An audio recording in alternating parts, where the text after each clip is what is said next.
Bonjour à toutes. Cette vidéo est destinée à te donner de l'espoir, à activer le courage, la force et le courage, la détermination en toi pour te mettre en route, pour te mettre en chemin en te parlant de ma propre histoire. Parce qu'en fait, vous êtes nombreuses à m'écrire, à prendre contact avec moi pour savoir ce qu'il en est de moi dans mon propre corps par rapport à l'endométriose, au-delà de mes accompagnements thérapeutiques, de femmes qui souffrent d'endométriose et même parfois mes patientes qui connaissent pourtant déjà mon histoire reviennent avec la question, mais toi vraiment, est-ce que vraiment tu n'as plus rien? Comment ça se passe pour toi au quotidien? Donc, ce que je peux vous dire, c'est que oui, l'endométriose est du passé pour moi. C'est du passé. Et je le dis parce que physiquement c'est le cas et parce qu'en plus je le ressens au plus profond de moi. Donc je te le dis, oui, c'est possible de laisser derrière la maladie. Alors ça a été mon cas, c'est mon cas et c'est le cas de plein d'autres femmes. Donc, et quand je dis laisser derrière la maladie, c'est vraiment totalement sur tous les plans. Et pour cela, je t'invite à aller consulter ma chaîne YouTube pour comprendre ce que j'entends par tous les plans. Mais en fait, ça ne s'est pas fait tout seul. Il ne faut pas croire qu'il y a une baguette magique qui existe et abracadabra, hop, une maladie aussi multifactorielle, aussi complexe, qui s'est installée au fil des ans, a disparu d'un jour à l'autre. Qu'est-ce qui s'est passé? Pour faire très court, eh bien, j'ai traversé, parce que c'est une vraie traversée, un processus de guérison. Une guérison au sens holistique du terme qui dépasse la disparition des symptômes. Là aussi, va consulter mes vidéos précédentes sur ma chaîne YouTube où j'explique ce qu'est la guérison au sens holistique du terme. Donc, j'ai vécu ce qu'on peut appeler, en tout cas moi ce que j'appelle une renaissance. Une renaissance, je ne suis plus la même que l'Emmanuel qui existait avant avec la maladie en fait. C'est comme un processus de mue, comme le serpent qui se transforme, qui quitte ses écailles pour développer un autre corps, ou comme la chenille qui devient papillon. C'est vraiment ce que j'ai vécu, ce que je ressens profondément. Ce ne sont pas que des concepts que je te décris là. C'est quelque chose que j'ai ressenti au plus profond de moi, à l'intérieur.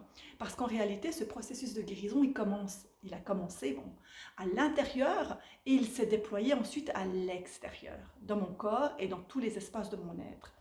Donc la maladie, et surtout ce que j'en ai fait, c'est-à-dire le processus de guérison que j'ai enclenché, grâce à elle, m'a profondément transformée, comme je le dis. Il y a vraiment cette notion de transformation qui est vitale à comprendre. Quand on veut guérir, il faut accepter de se transformer.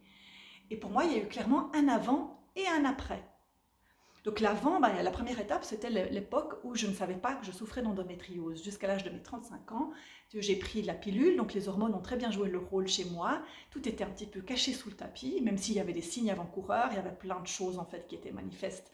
Mais je ne suis pas allée creuser, et puis j'avais tellement de problèmes dans ma vie autrement, même si en apparence tout allait bien, que je ne me suis pas intéressée. À tel point que mon corps a dû crier, et vraiment avec une violence extrême, à 35 ans, et là il y a eu un déclenchement sévère de la maladie.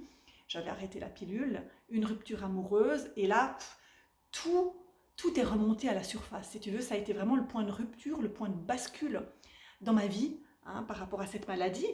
Et là, alors, ça a été la grosse catastrophe qui s'est manifestée en fait. Donc j'ai vécu ce que peut-être tu vis toi maintenant, des souffrances physiques extrêmes, puisque on a diagnostiqué une endométriose de stade 4 extrêmement sévère. Donc je souffrais dans tout mon corps, pas seulement dans mon ventre, partout, tout le temps, tout le temps, tout le temps, jour et nuit. J'avais le ventre gonflé, j'avais des nausées, je vomissais, j'avais de la fièvre, donc un état inflammatoire accentué, des douleurs dans tout le corps, des mycoses chroniques, enfin bref, j'avais à peu près tout ce qu'on peut avoir, des cystites, etc. Et puis j'avais également des souffrances émotionnelles énormes parce que j'étais tout le temps à l'hôpital, j'ai dû me faire opérer plein de fois, donc ça a généré des émotions intenses, des peurs, la peur de mourir puisque j'ai frôlé la mort, la peur de souffrir toute ma vie, la peur de ne pas avoir d'enfant, de ne pas trouver l'homme avec qui je pourrais vivre, qui supporterait, entre guillemets, une femme aussi malade que moi. Donc tu vois, il y avait vraiment des angoisses, des doutes, du désespoir, de la colère, mais des souffrances intenses. Je suis vraiment allée plonger au fin fond de ce que peut vivre une femme qui souffre d'endométriose au niveau émotionnel. Puis il y a eu des douleurs mentales. Je croyais, j'avais des pensées, des croyances, je pensais que ça allait durer toute ma vie, puisqu'on m'avait parlé de maladies incurables, de maladies chroniques. Je croyais que je n'en sortirais pas, que la guérison c'était pour les autres. Je savais bien qu'il y avait même des gens qui souffraient d'un cancer, etc., qui guérissaient, même Pour moi, c'était les autres, je n'en étais pas capable, etc. Et puis, il y a aussi eu des souffrances spirituelles, parce que j'étais déjà sur un chemin de développement personnel, je cultivais ma vie spirituelle, et là, c'était un petit peu, tu sais, comme si le divin m'avait quitté, comme si j'étais trahie par le monde invisible, comme si j'avais pas d'aide, que je pouvais compter sur personne, que tout en fait, m'était pris. Hein. Je n'avais plus rien, j'avais plus rien à quoi m'accrocher. D'où aussi une extrême colère, une grosse victimisation. Hein. Je me sentais absolument victime de la vie, impuissante et victime de la vie, absolument. Et puis, j'ai entamé ce processus de guérison profonde.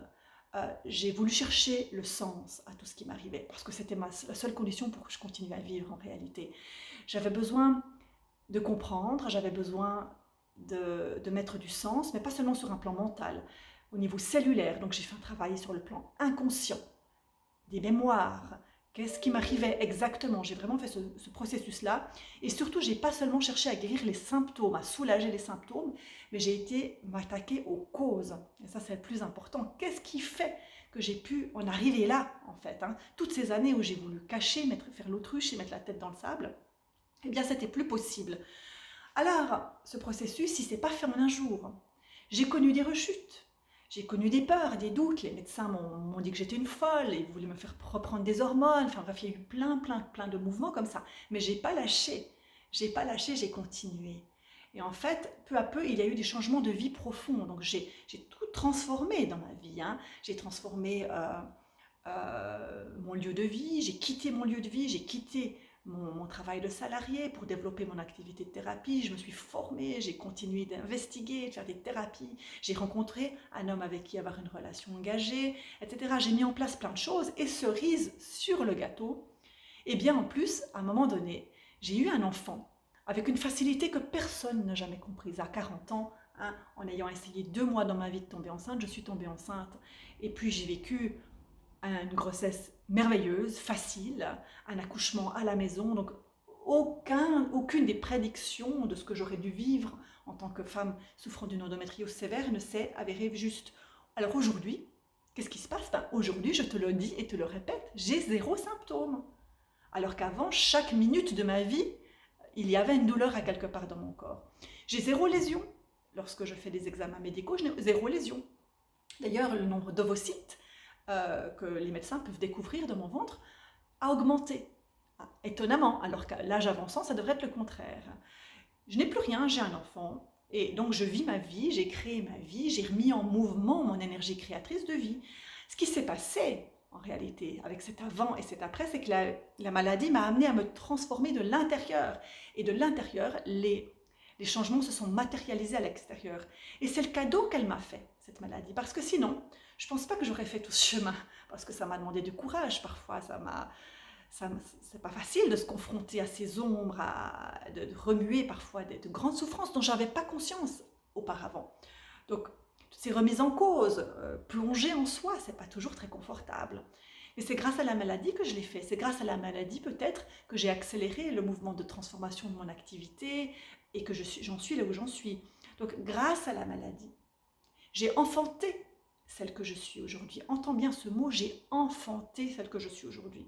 Et il n'y a pas de retour en arrière possible. Et si tu es mère, tu le sais, lorsque tu as enfanté, tu as mis au monde un enfant, tu ne seras plus jamais comme avant. Hein, si tu l'as vécu en plus dans ton corps de femme, le corps de femme, une fois que j'ai vécu la maternité, ce ne sera plus jamais le même corps. Je ne dis pas qu'il est déformé, je dis juste qu'il a vécu un processus initiatique. Donc, il y a un avant et un après. De la même façon, dans ce processus que j'ai vécu, il y a un avant et un après. Et l'après, c'est Emmanuel qui ne connaît plus l'endométriose dans son corps, dans sa chair, dans son âme, parce que j'ai été guérir les blessures profondes, les nœuds profonds de l'âme. En tout cas, cela a été possible. Ça a été possible pour moi, ça l'est pour beaucoup de femmes. Et tu peux aller lire des témoignages des femmes que j'accompagne sur mon blog Voix de Femme ou sur mon site, hein, emmanuelofeminin.com. En tous les cas, je t'invite à ouvrir au moins, t'ouvrir à la possibilité que c'est possible, que ce chemin, il est possible pour plein de femmes, alors de façon différente pour chacune, hein, au rythme propre à chacune. Chez moi, il a été quand même assez long. Hein. Les femmes que j'accompagne en général guérissent plus rapidement. Mais chacune a son chemin qui lui est propre. En tous les cas, je t'invite à juste laisser vibrer ces mots, à ouvrir cette fenêtre, qu'il y a des possibilités. Hein. au-delà de ce que nous disent les médecins, au-delà de ce que nous disent les médias. Voilà, c'était pour motiver, faire vibrer ton énergie, ta détermination, ton courage. Et j'espère que ça va t'aider. En tous les cas, je te souhaite un très beau chemin et le meilleur. Voilà, namasté.